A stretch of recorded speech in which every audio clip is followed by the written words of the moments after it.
Ja kuntatentti sen kun jatkuu, viimeinen osio alkaa ja nyt puhutaan muun muassa maahanmuuttajista. Nimittäin täällä Etelä-Suomessa kunnallisvaalien yhdeksi teemaksi on noussut kielteiset asenteet maahanmuuttajia kohtaan. Stefan Wallin puoluetoverinne ja maahanmuuttoministeri Astrid Thors on ollut erityisen huolissaan perussuomalaisesta puolueesta Timo Soinin joukoista. Aamulehden viime sunnuntain haastattelussa hän oli hyvin huolissaan, että perussuomalaisten kannattajajoukossa ja ehdokkaissa on henkilöitä, jotka suhtautuvat erittäin kielteisesti ulkomaalaisiin, etenkin Helsingissä. Jaatteko ministerinne huolen?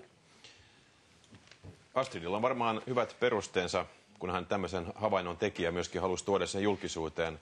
Hän on liikkunut erittäin paljon vaalikentillä Helsingissäkin ja on varmaan tehnyt sen tyyppisiä havaintoja, jotka saivat hänet huolestumaan. Ja kuulisin kyllä mielelläni nyt Timo Soinilta, mitä mieltä hän itse on tästä ja aikooko hän puuttua puoluetovereitteensa ilmeisesti aika julmiinkin lausuntoihin tällä saralla, jos tämmöisiä esiintyy. No ensinkin lähdetään siitä, että perussuomalaiset eivät vihaa ketään. Mutta me katsomme, että kun tullaan Suomeen, niin tullaan osaksi meidän yhteiskuntaa, noudatetaan meidän lakeja, tehdään työtä samoilla veroilla, samoilla eduilla kuin muutenkin. Se on vaan näin, että jos ulkoa tuleva ottaa asuntojonossa, ohittaa jonkun, joka siinä jonossa on ollut pitkään, niin se herättää katkeruutta. Näistä asioista pitää avoimesti keskustella, sen perussuomalaiset ovat tehneet. Ehdokkaat on asetettu, kansa päättää, tuleeko ääniä vai ei. Me emme vihaa ketään, meillä on maahanmuuttajia myös ehdokkaita. Ok, mutta otetaan yksi esimerkki. Teidän ehdokkaanne näyttää olevan Turusta kotoisin, tämmöinen kuin Jiri Keronen on siellä teidän kunnallisvaalien ehdokkaana. Kävimme lukemassa hänen blogiaan.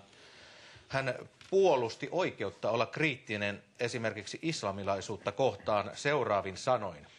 Samalla tavalla ihmisellä on täysi oikeus sanoa, mä vihaan, nyt tuli semmoinen sana, jota ei voi televisiossa sanoa, nekruja, jutkui ja hurrei ja ryssii, koska kyseessä on ihmisen oma mielenilmaisu. Ja Keronen puolustelee blogissaan myös oikeutta pitää natsilippua parvekkeella. Tämähän oli tämä tapaus, joka sattuu Huopalahdessa. Niin, Timo Soini, oletteko te samaa mieltä kuin tämä turkulainen ehdokkaanne? Jaatteko te hänen arvomaailmansa? En käytä tuollaista kieltä. Tällaisia ehdokkaita teiltä löytyy? Löysitte yhden ehdokkaan, meillä on 1840 Oletteko ehdokasta. aivan varma, että kun menemme tuonne Penkomaan, etteikö olisi löytynyt... No toivotan mielenkiintoista iltaa on siellä muitakin. Niin yhdyttekö Jussi Halla-ahon helsinkiläisen ehdokkaanne kaikkiin mielipiteisiin? En tietenkään kaikkiin mielipiteisiin.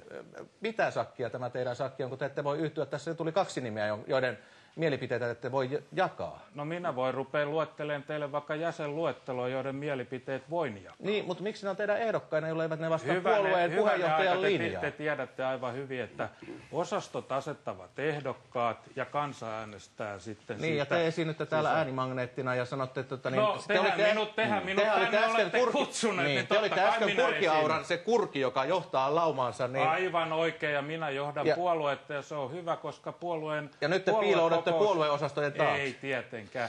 Älkää olko naurettava. Minä kerroin alkuun, mikä on perussuomalaisen puolueen linja. Puolueen johto myös evästää ehdokkaita. Minä kerroin, että mikä on puolueen linja. Minä sanoin, että minä en käytä tuollaista kieltä. Eikö se tullut selväksi? Ja sitten Stefan Wallinille jaatteko te ne ajatukset? Liikutte samoilla vesillä äänet kelpaa? Minähän juuri sanoin, että en jaa tuollaisia mielipiteitä. No miksi herran mielipiteitä. ehdokkaina teidän puolueessa? No senkin minä juuri sanoin.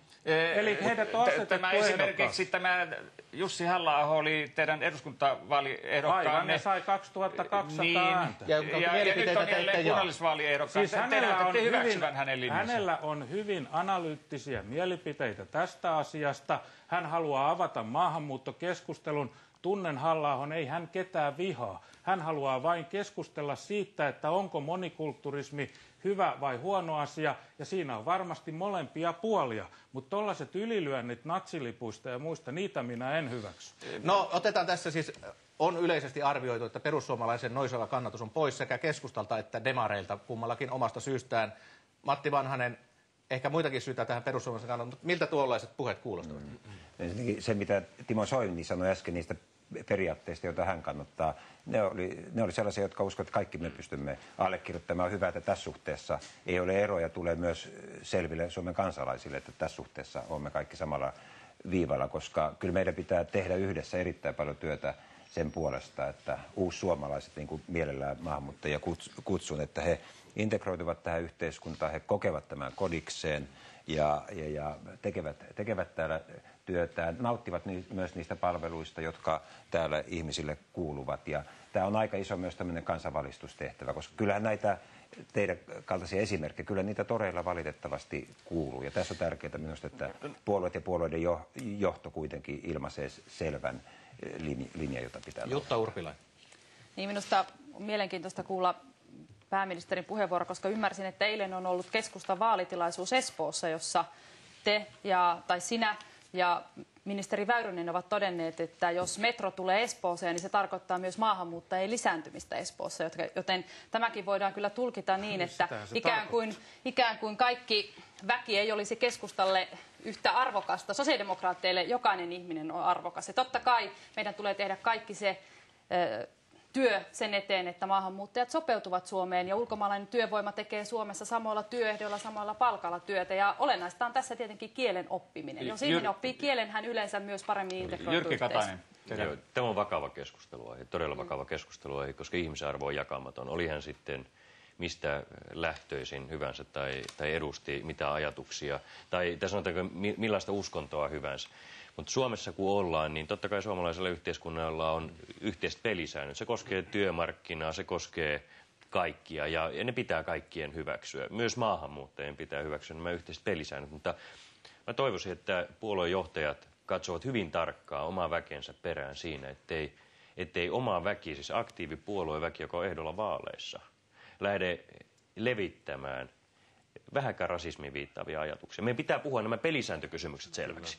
Se on tärkeää. Meidän pitää pystyä vastaamaan ihmisten kysymyksiin, mutta ei ole semmoista sävyeroa, että jotkut ovat lähtökohtaisesti B-luokan kansalaisia. Se on hyvin vakava kysymys, ihan ihmisoikeuslähtökohdista. Kruunberg. Tässä olen Timo Soinin kanssa samaa mieltä siitä, että maahanmuutosta on keskusteltava ja siinä meidän välinen yksimielisyys todellakin loppuu. Ja meillä on yhdenvertaisuuslaki, joka itse asiassa vaatii sen, että kaikkia pitää kohdella yhdenvertaisesti. Se ei tänä päivänä toteudu. Se ei toteudu kunnissa virkamiesten näkökulmasta, se ei toteudu työnantajien näkökulmasta.